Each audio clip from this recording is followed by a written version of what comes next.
Today we are going to make some grain-free banana bread, and be excited because this recipe is vegan and also nut-free. So let's begin. To start, we are going to mash 3 bananas. If your bananas happens to be super large, you might only need 2. 3 mashed bananas is just a little bit more than a cup. And in a recipe like this one, what I typically do next is add what is going to bind the ingredients together, because for a vegan recipe, if you're not using obviously eggs, you need something like just a second. While I get the door, please subscribe, like, and share, and if you do, thank you. And then once you add the liquids, it's going to gel it, and that's what it is going to keep everything together nicely. Once you have your flaxseed meal, you want to add some plant milk. In today's recipe, I'm using homemade hemp milk, and that's half a cup. Making homemade hemp milk is simple. Combine 1/3 of a cup of hemp hearts with 1 1/4 cups of water. Use a high-speed blender and blend until smooth. Your milk should be nice and frothy. Then, with the help of a mesh bag or a fine sieve, you want to pour the milk through it in order to remove any larger unwanted bits, like this here. This was a triple batch in order to have extra to enjoy throughout the week. You can give it a little bit of a mix. We're going to add tiger nut flour, and I know it is called tiger nut, but they're not actual nuts, they're little tubers, so we're using 1 cup of tiger nut flour. And we have half a cup of cassava flour. We're going to add half a cup of coconut palm sugar. We're also adding 1/4 cup of arrowroot starch. You could use 1/4 cup of tapioca flour or even potato starch, but I haven't tried those subs. And then I have 2 tablespoons of gluten-free, corn-free, aluminum-free baking powder. 1 tablespoon of vanilla extract, a little bit of sea salt. I believe I have 1/4 teaspoon. I have 1/4 teaspoon of cinnamon. The cinnamon, if you wanted to add a little bit more, you could definitely do that. And I have 1 tablespoon of fresh lemon juice. As far as the ingredients goes, this is pretty much it. And the addition of chocolate chips or cranberries or even shredded coconut, that's entirely up to you. You do not have to add those ingredients or those add-ins, but it can be a nice touch. I don't want to add too much sweetness to this loaf, so I'm actually just going to decorate my loaf today with some chocolate chips on top. My oven is preheated at 350 degrees Fahrenheit, and I already have a bread pan here that I've lined with some unbleached parchment paper. I'm going to turn it so you can see it just a sec. This bowl is heavy. I often get asked, like, what can you use instead of bananas? I don't like bananas, or I have a banana allergy. So today we're going to try another version with mashed roasted sweet potatoes and a little bit of applesauce, and we'll see if it compares.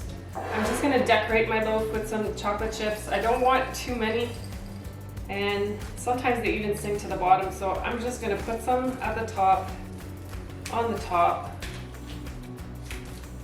and then I'm going to take a chopstick and just swirl them in a little bit, putting a little bit, so just like that. So I'm going to put this in the oven for a good 60 minutes, so 1 hour at 350 degrees. So I will show you what it looks like once it's ready.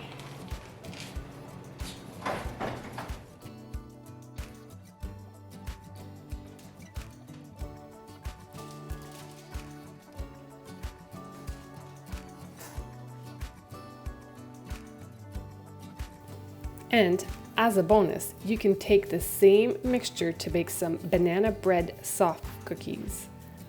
For this batch, I did increase the tiger nut flour to half a cup, and I refrigerated the dough mixture in order to let it thicken a little bit before scooping it out. The cookies will need to bake for about 25 to 30 minutes at 350 degrees Fahrenheit.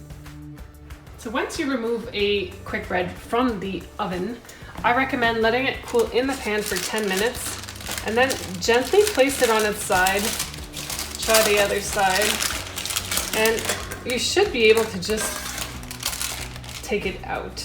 This one I just took it out of the oven, so it has to cool for 10 minutes.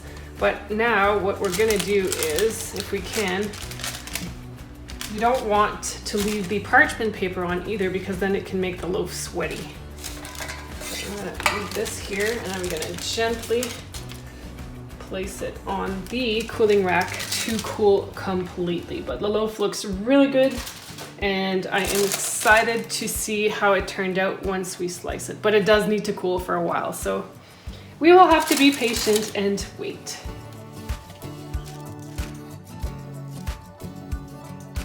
This is going to be a cakey type of cookie, not a crispy one. With the cookies, when they are ready, you can leave them on the pan for a few minutes, but as soon as you can lift them up, it probably is best to just transfer them to a wire rack so they can cool completely without getting soggy or wet underneath because of the parchment paper. I'm probably gonna steal one of these because they look so good. I simply couldn't resist. I am going to enjoy one.